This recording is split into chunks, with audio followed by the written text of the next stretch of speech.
অবস্থাটা দেখছ? মনে হইতেছে আমরা গিল্লা খাইয়া দেবো। মিয়া এ পানিত গোসল দিলে কি অবস্থাটা হইব বুঝতেছ?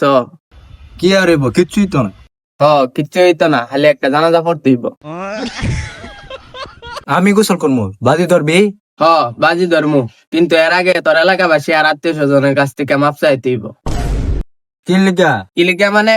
এনতে তুমি গোসল দিয়ে উঠতে পারবা? এনতে তো তোমার সেই গোসল দিয়ে জানাজার পরে মারি দেওয়ান লাগবে। ওটা তোর চিন্তা করা লাগতো না, আমি তো তোর কইছি গোসল দেবো, তুই বাজি ধরবি না, এটা কর। বাজি তো ধরছি, প্রতি ডুব 200 টাকা করে। যাও ওর নামও। ডুব কিন্তু আমি 100 ডুব দেবো।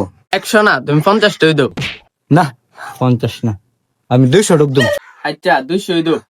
200 কিন্তু 40,000 টাকা।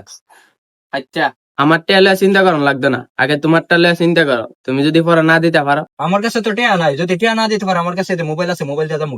আচ্ছা রাজি আমি, ডুব দো। ঠিক আছে, বাপের জমিন বেচে টিয়া রেডি কর।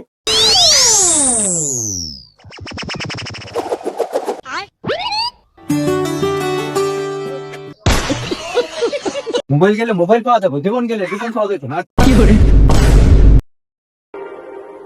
Too many thoughts on my mind, I can't sleep at night, so I just keep